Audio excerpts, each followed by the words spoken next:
This is a review of our Biodiversity and Wildlife Sanctuary Lab. This is just meant for review, and it might also help for people who were sick or who missed seeing certain things due to weather or pandemics or other kinds of things. But in general, hopefully you can go and experience the wildlife sanctuary in person. We're going to try to accomplish two goals today. One is we're going to learn how to use this tool that we call a dichotomous key, and that allows us to identify organisms, in this case plants. And we're also going to try and see what animals we can identify as we go. I typically exit the north entrance of Building 7 and I go over and try to identify this plant right here first. So you'll need your dichotomous key out, and we start up at number 1 and we ask, is this a tree or a shrub? After determining it's a tree, we next go to number 2 and we ask if the leaves are small or are they broad and more than 2 millimeters wide. Using the scale at the bottom, you can measure those. Remember, the 1 and the 2 are centimeters, and there are 10 millimeters in 1 centimeter. So these leaves are obviously bigger than that. So then that leads us then to number 4, and we're asked if the leaves are simple or compound. Now, most likely you don't know a lot about plant anatomy, so what you're going to have to do is refer back to these pictures where you can look up and look at these pictures to determine what simple looks like and what compound looks like. Okay, so we determined that these are in fact simple leaves, and then the next question is, are they pinnately veined or palmately veined? And once again, you're going to want to use your key and the pictures to figure that out.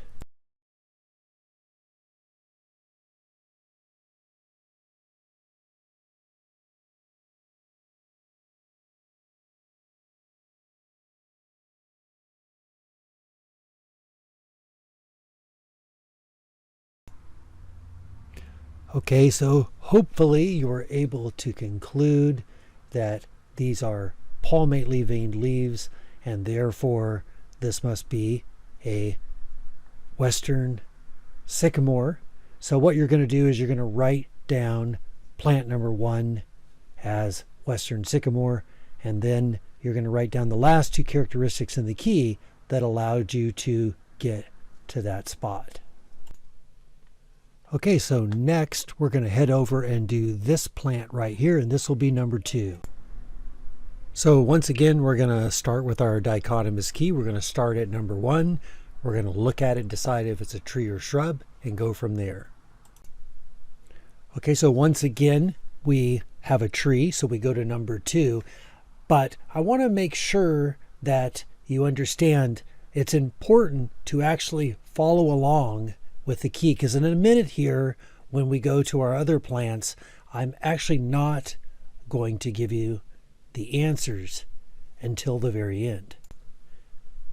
Okay, so we look at the leaves, and those leaves look broad, more than 2 millimeters wide, but simple or compound. Once again, remember, you got to go back to your pictures and you'll see that this is a compound leaf. And so from compound leaf, then we go to number 11 and we ask if they're opposite or alternate. Opposite is like they're on opposite sides of each other. Alternate is like they take turns coming off. But here's the trick with this. Opposite and alternate, in this particular case, you have to be very careful, because you have to ask yourself, do you really know what a leaf is? So in this case, because we have a doubly compound leaf, this and this are not leaves, but rather this is one leaf. And so you have to look at not the leaflets, but the entire leaf to determine if it's opposite or alternate. So these leaves are opposite, and then next we look at the leaflets and we decide if they're palmate or pinnately compound. They're pinnately compound. Then we go to number 14. Are they small or are they large? And we conclude that this is Catalina ironwood, so we write that down as number 2. Then I typically head south along Building 7, and I head south towards the wildlife sanctuary. There's our famous Mexican fan palm trees right outside our Building 7. So I head south, crossing the street. You want to be careful crossing the street, particularly as you come up to the busy intersection coming up here on Temple and Mount Sac Way. We push that little button and wait for it to say walk. I call this the illusion of safety, because the little sign says walk and everybody starts to go. But remember, a car turning right is often looking towards the left. Illusion of safety. Here we go. So we cross the street, and what we're going to do is we're going to enter into gate number 3 of the wildlife sanctuary. And right away, right off to my right and left, are 2 plants that we key out. That I'll give you a little hint. They key out very, very close to each other on our key. So we'll start with this one first. Okay, so this will be plant number 3. You might want to pause the video as you work through your dichotomous key, trying to identify, and I'll tell you the answers at the end. Okay, plant number 4.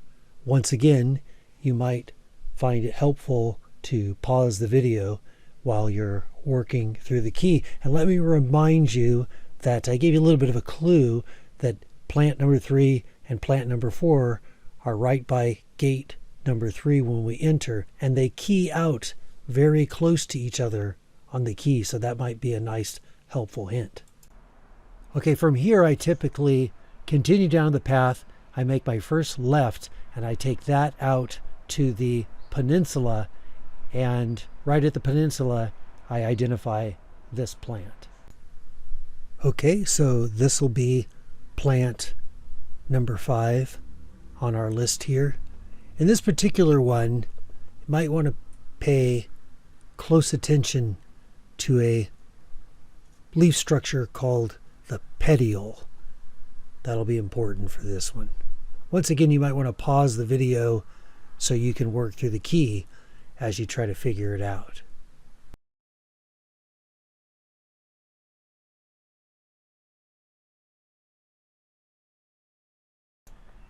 Okay, the next plant I have students identify is this very large tree right here.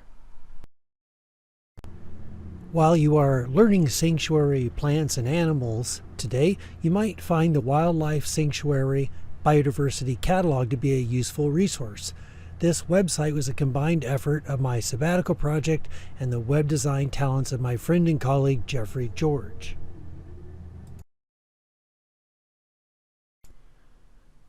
Okay, after identifying those 2 plants, I then head back the direction I came, but this time I'm going to make a left. I'm going to head down the path, make a quick right, where I will then turn left and go over this bridge. And this particular time you can see the belted kingfisher flying by real quickly, as well as the great egret sitting on the rock. I continue across the bridge. I make a left, head down the path, make a right, and cross what we call the upper bridge. Follow that through our oak woodland, make a right, and then enter to the left our native plant area, where I first come in contact with this plant right here. Okay, same procedure as before. You might find it helpful to pause the video as you work through the key identifying this plant, which will be number 7.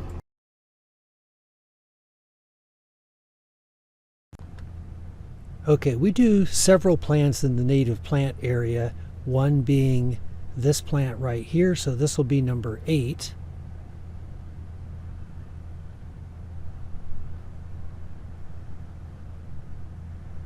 And then just a little bit further west, we typically will key out this plant right here, which will be number 9.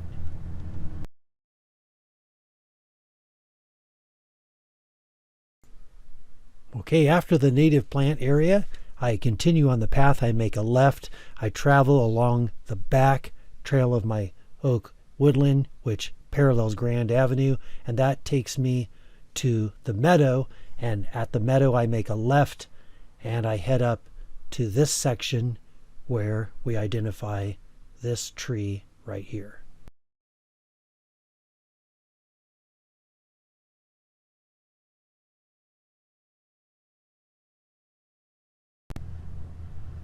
And sometimes I'll do this shrub here, but sometimes I do this as my very first plant when I exit building 7.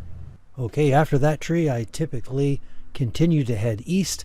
I make a quick right, follow this path along, and then I will typically identify this plant located right here, which is right next to the middle bridge.